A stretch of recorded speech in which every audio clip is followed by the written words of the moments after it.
मेरा नाम मनोज कुमार पांडे है। मैं ग्राम रोजगार सेवक पंचायत मित्र वेलफेयर एसोसिएशन का जिला महामंत्री हूँ सिद्धार्थनगर का। हम लोगों की समस्या ये है कि हम लोग मनरेगा योजना में कार्य करते हैं। 6 माह से हम लोगों को मानदेय नहीं मिला है। अल्प मानदेय और 6-6 माह का बकाया और ईपीएफ का भी पैसा जो हम लोगों का है लगभग 4 महीने का होल्डिंग अकाउंट में खंड विकास अधिकारी महोदय के होल्डिंग अकाउंट में जमा है, वो भी हम लोगों के ईपीएफ अकाउंट में नहीं भेजा गया है। इस तरह से बहुत दुश्वारियां हैं, बहुत बड़ी समस्या है। सरकार से हमारी मांग है, हम लोगों ने 16/4/2026 से 25/4/2026 तक कलमबंद हड़ताल का निर्णय लिया है। ये प्रांतीय नेतृत्व के आह्वान पर हमारा ये निर्णय है और पूरे प्रदेश में सभी विकासखंड कार्यालयों पर इस प्रकार के कार्यक्रमों का आयोजन है और हर जगह कलमबंद हड़ताल है। 25 तक हम लोगों का कलमबंद हड़ताल चलेगा।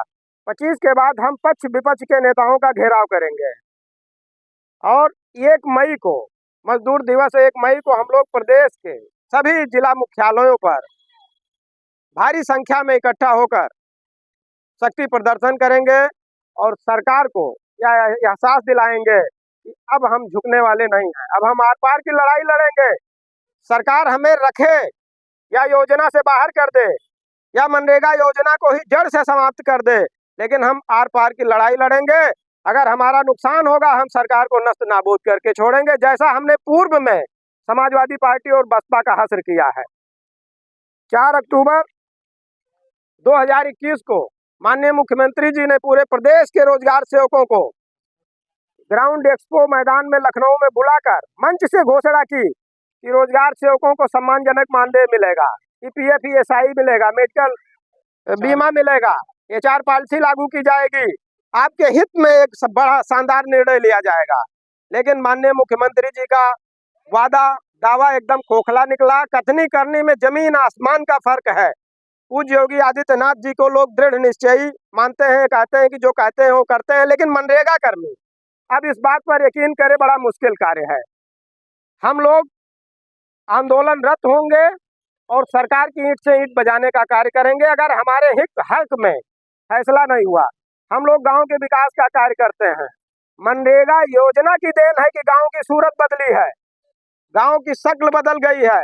गांव में सीसी सड़कें, इंटरलॉकिंग, गांव में पक्की नालियां, अन्नपूर्णा भवन, आंगनबाड़ी केंद्र, ये सारे चीज जो भी आपको ग्रामीण परिसंपत्तियां दिख रही हैं, मनरेगा योजना को छोड़ दीजिए तो कोई ऐसी योजना नहीं है सरकार के पास, चाहे वो केंद्र की सरकार हो चाहे राज्य की सरकार हो, कि उनके पास ऐसी कोई योजना हो जिससे एक भी ग्रामीण परिसंपत्ति का निर्माण करा पाए हो। मनरेगा योजना से ग्रामीण परिसंपत्तियों का निर्माण। दूसरी बात, योजना जो है पारदर्शिता पे जो है पूरे विश्व में सरकार ने मनरेगा को खत्म करके जी राम जी कर दिया है। जी राम जी, सरकार ने मनरेगा को खत्म करके जी राम जी कर दिया है।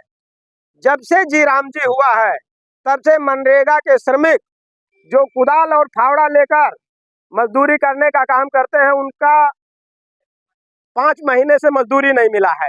ये स्थिति है जी राम जी में। मनरेगा योजना जब पहले चलती थी, सबको याद होगा, समय से भुगतान होता था।